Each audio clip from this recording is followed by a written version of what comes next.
steps should the city take to help ensure that housing is affordable for young people, middle and working class families, and those on a fixed income? In other words, the non-wealthy.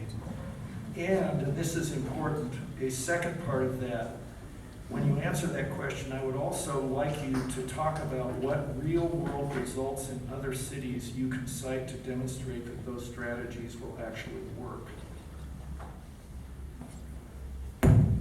I don't have enough time to go into that kind of an analogy.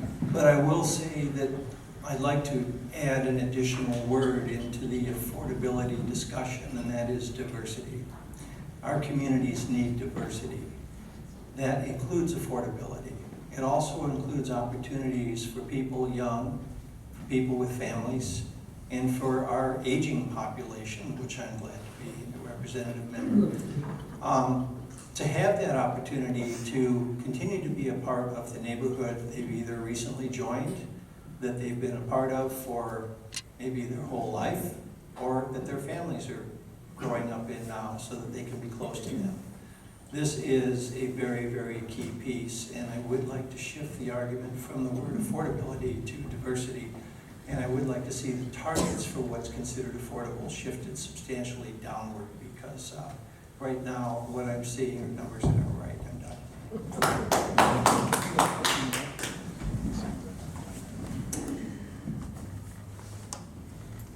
It takes too long to get permits.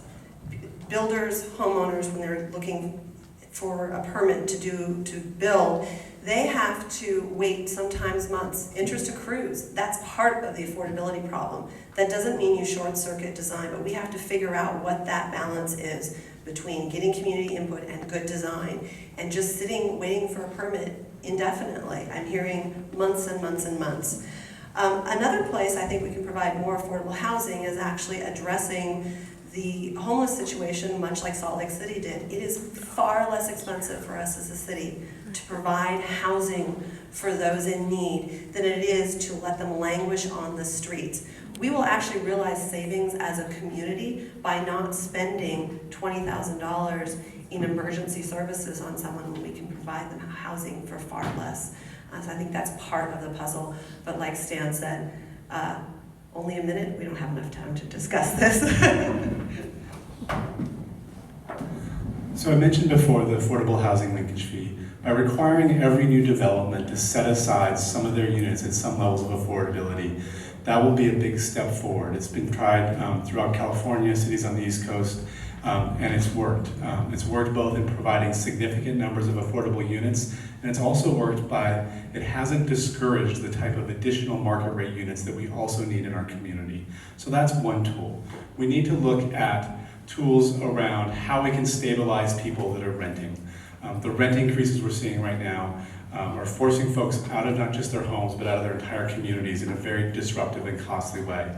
Now, the state has a regulation that prohibits us from doing anything that looks any remotely like rent control, but it's something that we need to look at and find some solutions that do work there to help folks stabilize in place where they're renting.